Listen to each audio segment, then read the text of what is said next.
ನಮಸ್ತೆ ಸ್ಟೂಡೆಂಟ್ಸ್, ನಾನು ನಿಮಗೆ 2015ನ KCET ಸೊಲ್ಯೂಷನ್ಸ್ನ ಟೀಚ್ ಮಾಡ್ತಾ ಇದ್ದೆ. ಪಾರ್ಟ್ ನಂಬರ್ 1, 2, 3 ಮತ್ತು 4ಅಲ್ಲಿ ನಾನು already question number 1 to 40 solve ಮಾಡಿದ್ದೀನಿ. ಸೊ ಈ ವಿಡಿಯೋದಲ್ಲಿ ನಾನು 41 to 50 ಕ್ವಶನ್ಸ್ನ ಸಾಲ್ವ್ ಮಾಡ್ತಾ ಇದ್ದೀನಿ. ಸೊ ಕ್ವಶನ್ ನಂಬರ್ 41 ನೋಡೋಣ. If epsilon naught and mu naught are permittivity and permeability of free space and epsilon and mu are corresponding quantities for a medium, then refractive index of the medium is ಅಂತ ಕೇಳಿದ್ದಾರೆ. ಇಲ್ಲಿ solution ನೋಡೋದಾದ್ರೆ ನಮಗೆ velocity ಮತ್ತೆ mu ಮತ್ತೆ ಈ ಮಧ್ಯೆ ನಮಗೆ ರಿಲೇಷನ್ ಗೊತ್ತು. That is v is equal to 1/root mu into e. So for a free space it is nothing but speed of light here. So speed of light actually it is related to, so ನಮಗೆ speed of light here it is related as mu naught into epsilon naught. So ನಮಗೆ refractive index formula ಗೊತ್ತು. That is speed of light in vacuum by speed of light in any other medium. That is refractive index of the medium. So ಇಲ್ಲಿ c ಮತ್ತು v ನ ಇಲ್ಲಿ substitute ಮಾಡಿದ್ರೆ ನಮಗೆ answer ಸಿಗುತ್ತೆ. So refractive index is equal to c in place of c have to write 1/√mu naught into epsilon naught. In place of v have to write 1/√mu into epsilon. So ಇದನ್ನ ನಾನು reciprocal ತಗೊಂಡ್ರೆ so ಇದನ್ನ ನಾನು ಮೇಲೆ ಕಳಿಸ್ತಾ ಇದ್ದೀನಿ. So refractive index will be equal to √mu into epsilon by √mu naught into epsilon naught. So I can write it as a whole root ಅಂತ ನಾನು ಬರೀಬೋದು ಇಲ್ಲಿ. So √mu epsilon by mu naught into epsilon naught. So mu epsilon by mu naught into epsilon naught. So ಇದು ನಮ್ಮ answer.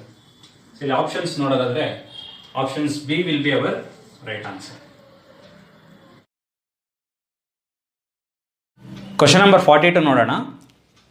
A person wants an image of his own 3 times enlarged.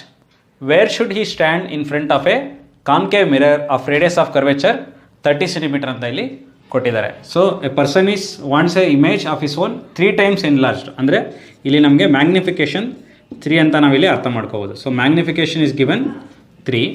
Wear should he stand ಅಂದರೆ ಇಲ್ಲಿ ನಮಗೆ ಇವರು object ಡಿಸ್ಟೆನ್ಸ್ನ ಕೇಳ್ತಾ ಇದ್ದಾರೆ. ಮತ್ತು radius of curvature are they have given it as 30 centimetre ಕೊಟ್ಟಿದ್ದಾರೆ. ಸೊ ಇಲ್ಲಿ ನಮಗೆ R is equal to 2f use ಮಾಡಿಕೊಂಡು ನಾವಿಲ್ಲಿ ಫೋಕಲ್ ಲೆಂತ್ನ ಕಂಡುಹಿಡ್ಕೋಬೋದು. So focal length F is equal to r/2 that is 30/2 that is 15 centimetre. So ಇಲ್ಲಿ magnification use ಮಾಡ್ಕೊಂಡು ನಾವು ವಿಗೆ ಸಬ್ಸ್ಟಿಟ್ಯೂಟ್ ಮಾಡ್ಕೋಬೋದು. So magnification for A mirror it is -v/u. So m is equal to minus, so m is actually 3 v/u. So if you send this u that side, you will get v is equal to -3u. So ಏನೋ ನಾವು mirror ಫಾರ್ಮುಲಲ್ಲಿ substitute ಮಾಡಿ ಆನ್ಸರ್ನ ಕಂಡುಹಿಡಿಬೋದು. So here mirror formula ಬರೆಯೋದಾದರೆ 1/v + 1/u is equal to 1/f. So ಇಲ್ಲಿ sign convention apply ಮಾಡೋದಾದರೆ u will be negative, v will be anyway v they have given means we have got it as -3u. substitute ಮಾಡೋಣ. so 1/-3u minus 1/u is equal to focal length is also minus and we know the focal length value that is 15 cm. so we have to take it as -15. so 1/-15. so ಇಲ್ಲಿ u value ನಮಗೆ ಕಂಡುಹಿಡಿದ್ರೆ ಆಯಿತು. so -3u. so what I will do here, I will multiply and divide by 3. ಇಲ್ಲಿ multiply and divide by 3 ಮಾಡಿದ್ರೆ ನಮಗೆ basis ನಮಗೆ ಇಲ್ಲಿ same ಆಗುತ್ತೆ. So 1/3u minus 3/3u is equal to 1/-15. So ಇಲ್ಲಿ bases are same, so we can add this. So it is -4/3u is equal to -1/15. So we can cancel minus on both sides. u ನ ಆ ಕಡೆ ಕಳಿಸ್ತಾ ಇದ್ದೀನಿ, 15ನ ಈ ಕಡೆ ತಗೊಳ್ತಾ ಇದ್ದೀನಿ. So u is equal to ಇಲ್ಲಿ ಏನು ಬರೀ 15 × 4/3. 15 × 4/3. So 3 1s are 3 5s are, so 5 4s are 20. So 20 ಅನ್ನೋದು ನಮ್ಮ ಆನ್ಸರ್ ಇಲ್ಲಿ 20 centimetre. So option D will be our right answer. Question number 43 ನೋಡೋಣ. Calculate a focal length of a reading glass of a person if his distance of distinct vision is 75 cm ಅಂತ ಕೊಟ್ಟಿದ್ದಾರೆ. So distance of distinct vision for A normal I is actually 25 centimeter. So that will be our object distance. So that is minus 25 centimeter. But here for this person's eye it is 75 centimeter ಅಂತ ಕೊಟ್ಟಿದ್ದಾರೆ. So we ನಮಗೆ ಎಲ್ಲಿದೆ ಇವಾಗ 75 ಇದೆ. So 75 centimeter. So 75 centimeter we have to find out F. So we can apply formula for lens. What type of lens it is, we'll check. Okay, so focal length 1 by V minus 1 by U. So 1 by F is equal to 1 by minus 75 minus of minus 25. So 1 by F is equal to minus 1 by 75 minus into minus plus 1 by 25. So ನಾನು ಇಲ್ಲಿ ಬೇಸ್ನ equate ಮಾಡೋಕ್ಕೆ ಏನು ಮಾಡ್ತೀನಿ ಅಂದರೆ just ಒಂದು small arrangement multiply by 3 on numerator and denominator. So ಇಲ್ಲೇನಾಗುತ್ತೆ 25 into 3 is 75. Bases will be equal. So 3 minus 1 will be 2 by 75. ಸೊ ಇಲ್ಲಿ ನಮಗೆ ಫೋಕಲ್ ಅಂತ ಬೇಕಾಗಿರೋದ್ರಿಂದ ರೆಸಿಪ್ರೋಕಲ್ ತೊಗೊಳ್ಬೇಕು. ರೆಸಿಪ್ರೋಕಲ್ ತೊಗೊಂಡ್ರೆ so F is equal to 75 by 2. So 2 3s are 6, 2 7s are 14.5. 37.5 will be our answer. So ಇಲ್ಲಿ options ನೋಡೋದಾದರೆ option B will be our right answer. So what type of lens it is? The lens is A convex lens because the focal length is positive. Question number 44 ನೋಡೋಣ. In a Young's double slit experiment the slit separation is 0.5 millimeter and the distance of screen is 0.5 meter from the slits. For a monochromatic light of wavelength 500 nanometer, the distance of third maxima and second minima on the other side is ಅಂತ ಕೇಳಿದ್ದಾರೆ. ಇಲ್ಲಿ Young's double slit experiment ನಾವು imagine ಮಾಡಿಕೊಂಡ್ರೆ let us take this is a screen, this is centre point. So from here third maxima means this one fringe width ಎಷ್ಟು ಬರುತ್ತೆ ನಮಗೆ ಅಂದರೆ beta ಬರುತ್ತೆ. So beta and beta. So I will get 3 beta. ಇಲ್ಲಿಂದ ಇಲ್ಲಿಗೆ ನಮಗೆ 3 beta ಬರುತ್ತೆ. So ಇಲ್ಲಿ ಸೆಕೆಂಡ್ ಮಿನಿಮಾ ಅಂತ ಕೇಳಿದ್ದಾರೆ. So this is maxima, this is maxima. So this is the first minima, this is the second minima. So second minima will have a distance. So here to here it is beta again, but here to here it is beta by 2. I think you are understanding. This is minima. These two are minimas. So here that is 1 beta and half of the beta. So that is beta by 2. So total width now nodadadre 3 beta plus beta by plus beta by 2. So 3 beta plus beta by 2. ಇದನ್ನು ನಾವು ಕಂಡುಹಿಡಿಯಬೇಕು. So this is total is actually 4 beta 4 to the 8 9 beta by 2, and we know that beta is equal to lambda d by d. So ಇದನ್ನ ಇಲ್ಲಿ substitute ಮಾಡಿದ್ರೆ ನಮಗೆ ಇಲ್ಲಿ the width ಸಿಗುತ್ತೆ. So the answer, let us take it as x is equal to 9 by 2 lambda d by d. So beta ಜಾಗದಲ್ಲಿ ನಾನು ಇದನ್ನ substitute ಮಾಡ್ತಾ ಇದ್ದೀನಿ. So x is equal to 9 by 2 into lambda is 500 nanometer. So 500 into 10 power minus 9 because nano, and distance d is actually 0.5 meter, and divided by this distance between the slits, that is 0.5 mm. So 0.5 into 10 power minus 3. So here 0.5 cancel ಆಗುತ್ತೆ. So 2 ones are 2 250. See 10 power minus 3 ಮೇಲೆ ತಗೊಂಡ್ರೆ ನಮಗೆ 10 power plus 3 ಆಗುತ್ತೆ. 10 power plus 6 10 power minus 6 ಆಗುತ್ತೆ. So 9 into 250 25. So 225 into 10 power minus 6 225 10, or we can write this as 2.25 into 10 power minus 3 meters. ಅಥವಾ ಇದು ನಾವು 10 power minus 3 ನಾವೇನು ಬರೀಬೋದು, ಮಿಲಿಮೀಟರ್. ಸೊ 2.25 millimeter ಅಂತ ಬರೀಬೋದು. So this our answer. If I see the options, option D will be our right answer. Question number 45 ನೋಡೋಣ. It is a theory question. To observe diffraction, the size of the obstacle must be ಅಂತ ಇಲ್ಲಿ ಕೇಳಿದ್ದಾರೆ. So ಇಲ್ಲಿ options ನೋಡೋದಾದ್ರೆ should be of the order of wavelength. So ನಮಗೆ ಗೊತ್ತು diffraction when it takes place, whenever the order of wavelength matches with the size of the obstacle, diffraction will takes place. So ಅದು ನಮಗೆ ಗೊತ್ತಿರೋದು. So option D directly ನಾವು ನಮ್ಮ theory knowledge use ಮಾಡಿಕೊಂಡು choose ಮಾಡ್ಬೋದು. Question number 46 ನೋಡೋಣ. The polarizing angle of a glass is 57 degree. A ray of light which is incident at this angle will have an angle of refraction ಅಂತ ಕೇಳಿದ್ದಾರೆ. So ಇಲ್ಲಿ ನೋಡೋದಾದ್ರೆ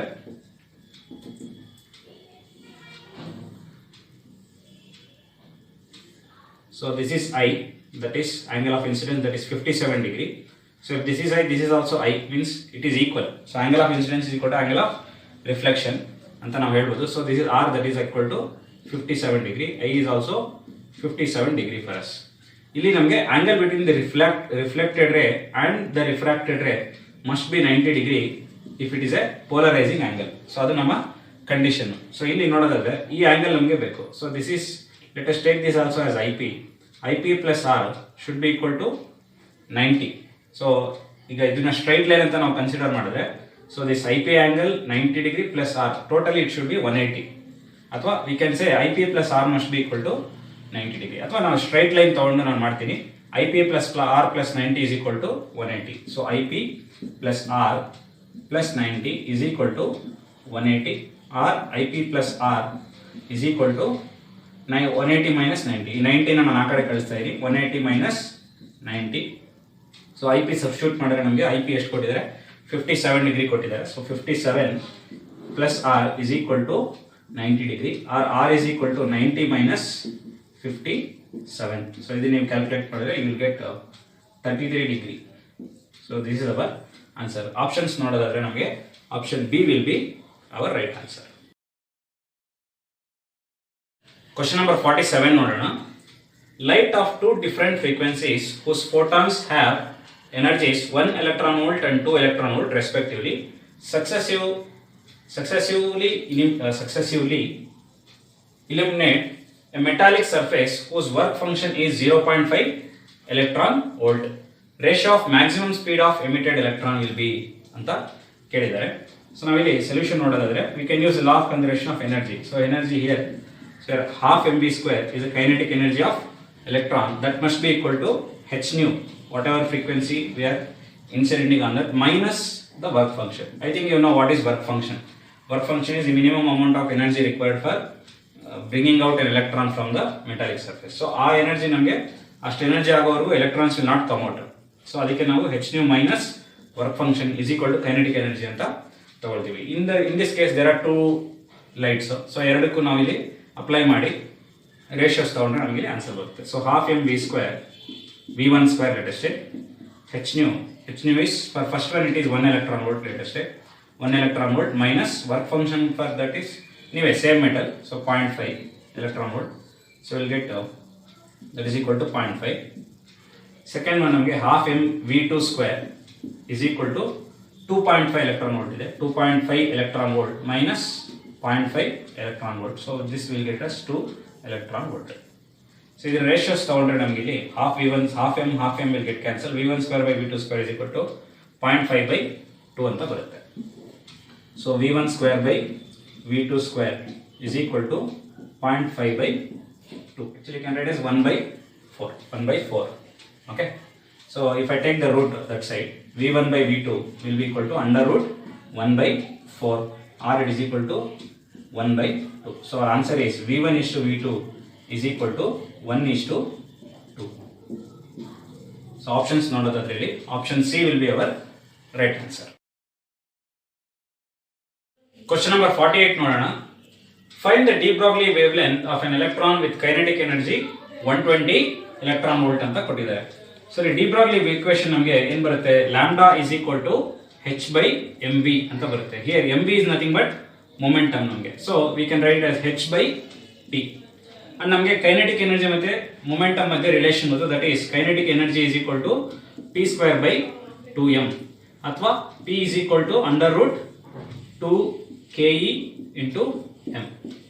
So ಇದು ನಮ್ಮ momentum is equal to under root 2 KE into m. So ಇದನ್ನ ನಾವಿಲ್ಲಿ substitute ಮಾಡಿದ್ರೆ ನಮಗೆ ಆನ್ಸರ್ ಸಿಗುತ್ತೆ. So lambda is equal to h by under root 2 into KE into m. So lambda is equal to ನಮಗೆ h value Planck's constant value 6.625 into 10 power minus 34 under root by under root 2 into kinetic energy or ಎಷ್ಟು ಕೊಟ್ಟಿದ್ದಾರೆ 120 electron volt. So to convert into electron volt from electron volt to volt, so I'll multiply by 1.6 into 10 power minus 90.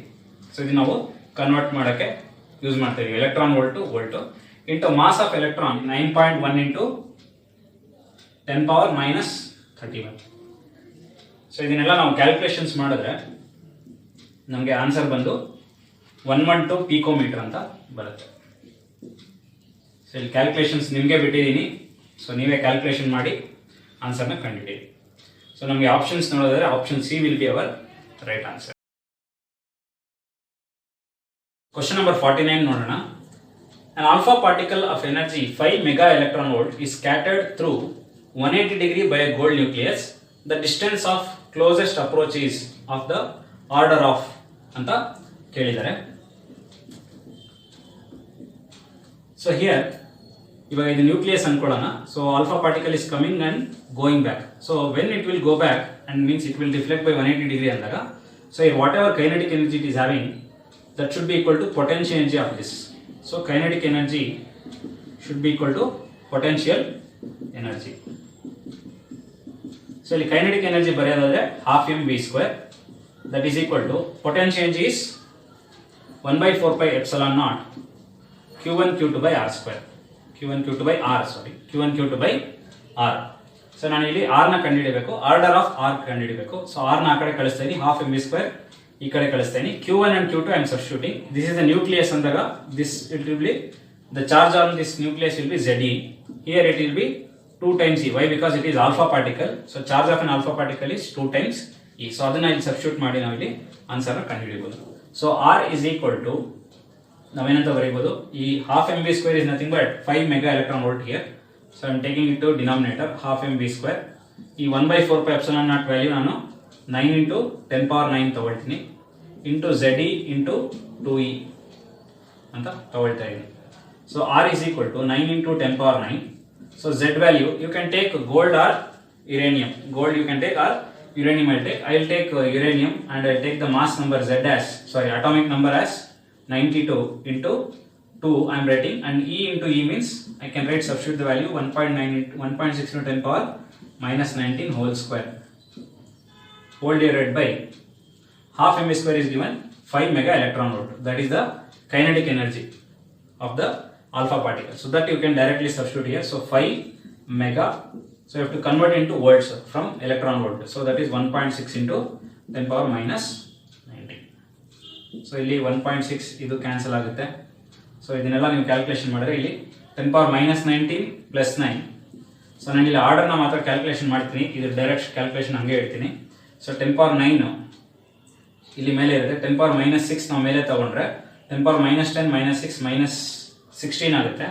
So ನಮಗೆ ಇಲ್ಲಿ 529 point something ಬರುತ್ತೆ 2 ಅಂತ into 10 power minus 16 ಇರುತ್ತೆ. So what we can do, we can take 2 points this side, that is 5.29 ಅಂದರೆ that is 5.3 into 10 power minus 14 meters, or here the answer is given in centimeters, so we have to convert it. So r is equal to 5.3 into 10 power minus 12 centimeter ಅಂತ ಬರೆದ್ರೆ, so ನಮಗೆ answer ಇಲ್ಲಿ what is the order of r ಅಂದರೆ, so whatever may be this value. ಈಗ ನೀವು ಇಲ್ಲಿ 92 ಬದಲು if you take the atomic number of gold it will be 79 here. But even though you need not think about this answer, ನಮಗೆ ಇಲ್ಲಿ ಅವರು ಆರ್ಡರ್ನ ಮಾತ್ರ ಕೇಳ್ತಾರೆ. So order will be 10 power minus 12. So the answer will be option B for us. Question number 50 ನೋಡೋಣ.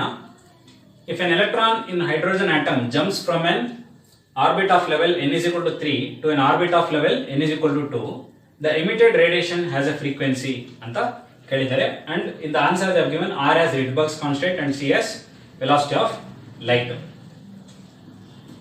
So solution ನೋಡೋದಾದ್ರೆ ನಮಗೆ ಇಲ್ಲಿ we know that equation ರಿಡ್ಬರ್ಗ್ಸ್ equation that is 1 by lambda is equal to r into 1 by nf square minus 1 by ni square. So ಇಲ್ಲಿ nf is actually 2 and ni is actually 3. So we'll substitute and we'll get the answer in terms of r only. ಯಾಕಂದ್ರೆ ಇಲ್ಲಿ ಇಲ್ಲೂ ಕೂಡ r ಅಲ್ಲೇ ಕೊಟ್ಟಿದ್ದಾರೆ. We need not substitute the value of r. So 1 by lambda is equal to r into, so we can substitute 1 by nf square. Nf is 2 square. 2 square will be 4 minus ni square, that is 3 square, it will be 9. So here we can take we can do cross multiplication and we can write 9 minus 4 by 9 4s are 36. So it is 1 by lambda is equal to, we can write 9 minus 4 is 5r by 36. 5r by 36. So this is 1 by lambda we got. So here what we can write, we know that E is equal to h nu. ನಮಗೆ ಇಲ್ಲಿ frequency ಕಂಡುಹಿಡಿಯಬೇಕು. So E is equal to h nu, emitted frequency. So h nu is equal to, ನಾವೇನಂತ ಬರೀಬಹುದು, nu can be written as c by lambda. c by lambda. So 1 by lambda ಇದೆಯಲ್ಲ, ಇಲ್ಲಿ in that place we can substitute this 5r by 36. So what we can write, h into nu is equal to h into c by h into c into 5r by 36. ಅಂದರೆ 1 by lambda value ನಾನು ಇಲ್ಲಿ substitute ಮಾಡ್ತಾ ಇದ್ದೀನಿ. So here h and h will get cancel on both sides and I can write nu is equal to, I'll just rewrite properly, 5rc by 36. ನಮ್ಮ answer 5rc by 36. So ಇಲ್ಲಿ option ನೋಡೋದಾದ್ರೆ option D will be our right answer.